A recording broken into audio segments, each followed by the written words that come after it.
Hi, everyone, and welcome. I've never done one of these before, but I thought I'd give it a whirl. I want to talk and show the decks that I found the most beneficial to me in 2024, the ones that I have spent some time with and really enjoyed. So, not necessarily in 5, 4, 3, 2, 1 order, but the five that I used. Now, the first one, really enjoyed Wild Reflections Tarot deck. Now, this is a 2024 edition, and it was not expensive, but it delivers well in a reading. It really sings. It does have a book with it. I can't say that I relied too heavily on the book because the way it stimulated my imagination. And I wasn't crazy about the white type on the black background, but some other people probably wouldn't be too put off by it. The card themselves, good cardstock, love the backs. And the colors are vibrant. It also, even though it's a slippery deck, it is gilded. But for me, it was the information that I could gather just by staring at the spreads and letting it really talk. This is quite easy to read. I did find that the patterns of the little stars or orbs that run throughout it, it does make it magical.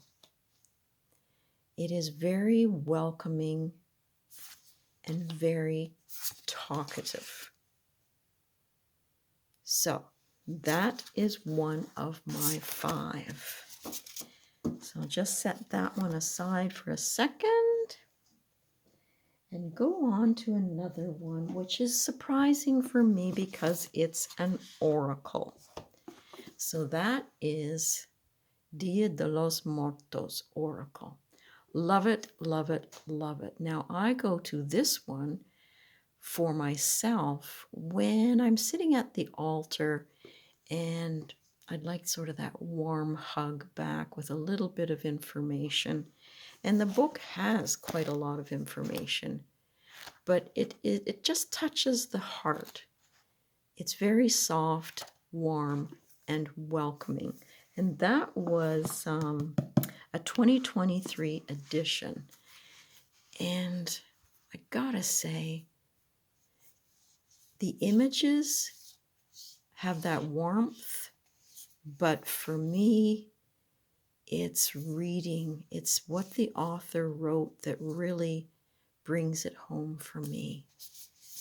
Great little deck. So if you're looking for a deck for comforting you and connecting with the ancestors, this is delightful. So that is number 2. Now, number 3 is this one, which is the House of Dragon. And you can see it's quite reversible. It's a big chunky deck. It's not gilded. I found this deck to be very entertaining. I really enjoy the woodcut look. I love the images, but I really liked sitting with it and shuffling it when I was watching the videos and trying to quickly go through and find what character was in screen at the moment and reading a little bit in the book about what they had to say about that character and making it fit to the tarot card. So wonderful deck for entertainment. As far as a reader deck right now, I've got to delve a little bit deeper, but it is calling, it is attractive. And the book is really nice on the shelf. It has a beautiful interior. It's just well thought out, well designed, and the little booklet that comes with it has color images inside.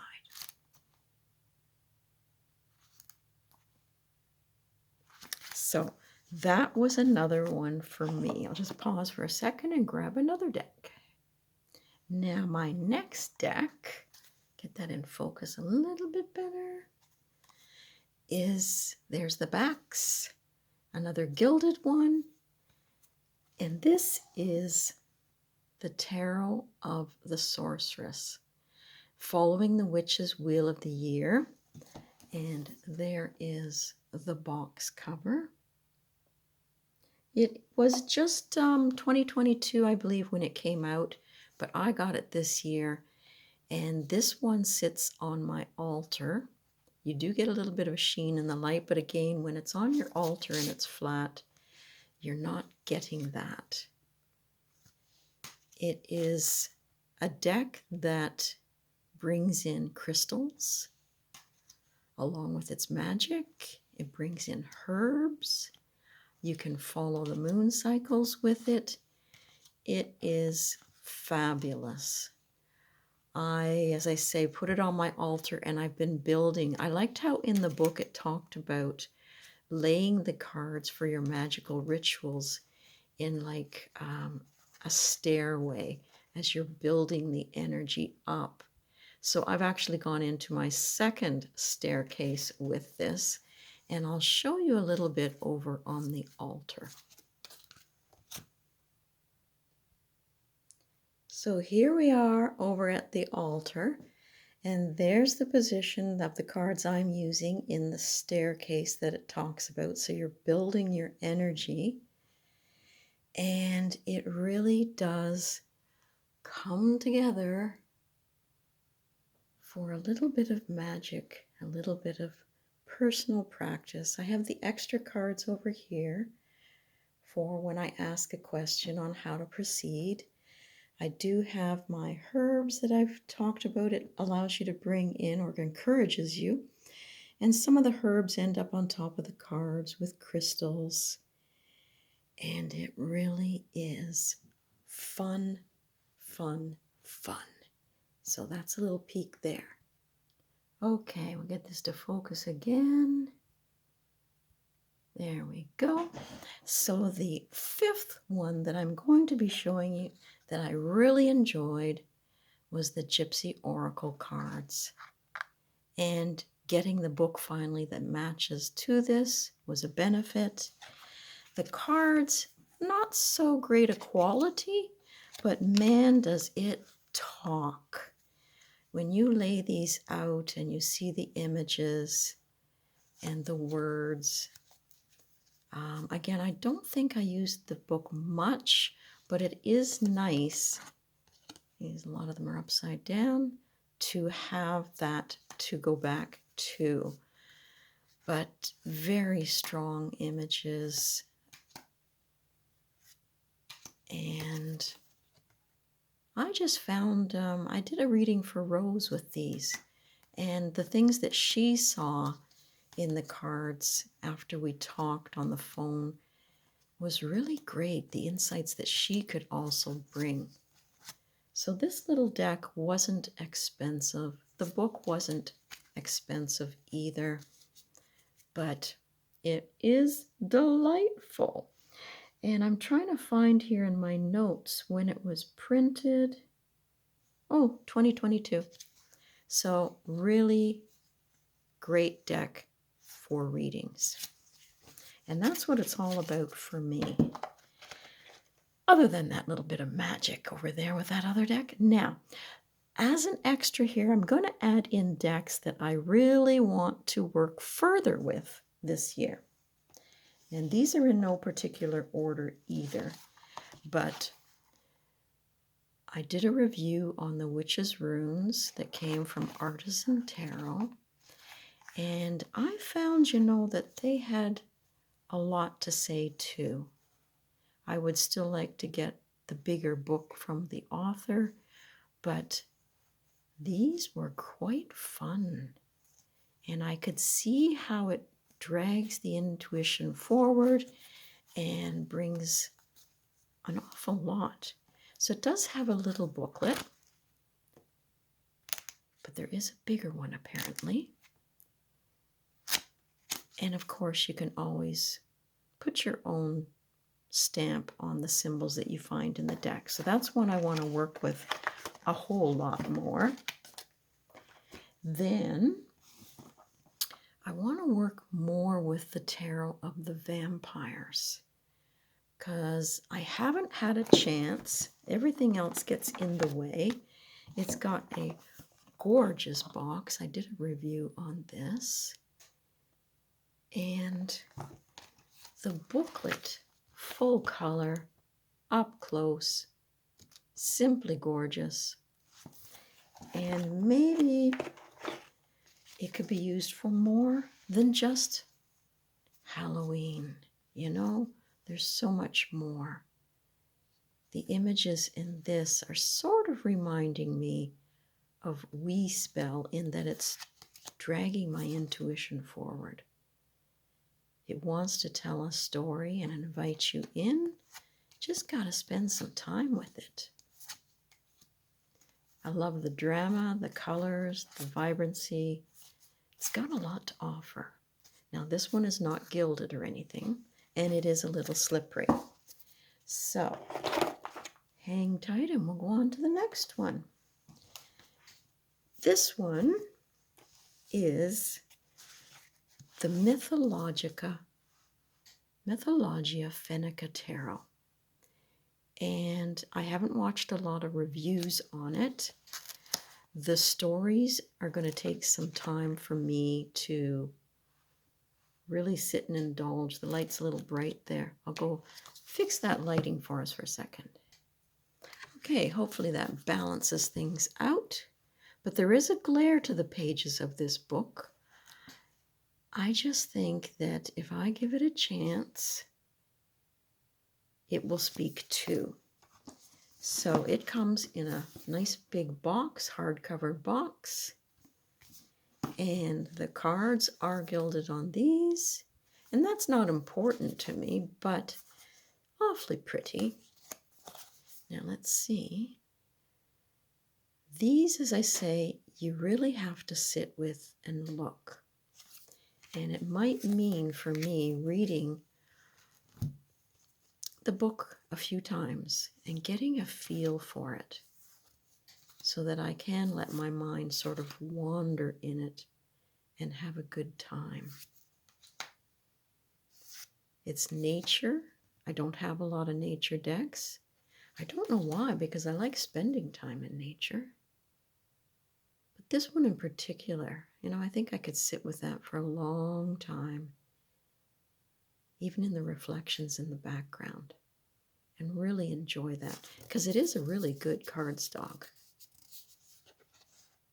and pretty in a spread. But pretty is not everything. It's got to speak. So I'm hoping I can get it talking as well. So that is another one to spend some time with. I know that's not really what the videos are about when you do your top 5, but, and I did have it that my top 5 to work with on the side, but somehow it became 6. And these two beauties by Alejandro, I have to spend a lot more time with these. They have that antique-y look that I'm looking for. And this is the one here that goes with that.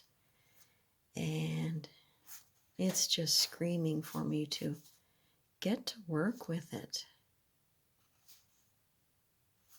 There's nothing cold about this deck. It's very warm and inviting. So that one is the combination of the Rider Marseille together. Loving the backs there. And then this is the Tarot of Ambiguities. And it's on my list as one of the 6 that I want to really put to work in 2025. So that's that.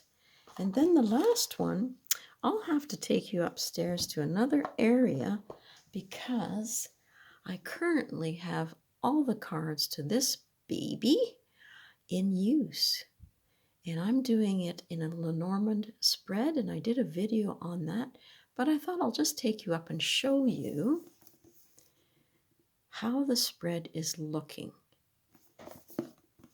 And I have had some pretty good insights, but as I say, that's why it's in this position of decks to work with in 2025. Hang on. Okay, so here we are. This is another table that I've got full of these cards, working through it, projecting each week for the month of December. And there were my 2 cards chosen for my parents for a little help at the table, and all the notes that I'm making over there for each week. Then I can check back and do check marks beside the ones that actually I predicted correctly. Now I haven't turned over the last 4 on the bottom here because I'm still trying to gather as much information as I can from the cards themselves. And it does have a really good, oops, that's not a very good view over there. It has a really good book. I'm trying to straddle between one hand here and the book. And I am using this for gathering even more facts until I get everything down. But rather than bore you anymore, I'll leave it right here and say, I hope that this helps some people that are trying to choose some decks for the year and what they want to add to their collections, because it's been fun for me. I think I've garnished about 22 decks for the year, and some oracles snuck in there, and I'm quite pleased with how they're working. So everyone have a great season, and we'll see you again shortly.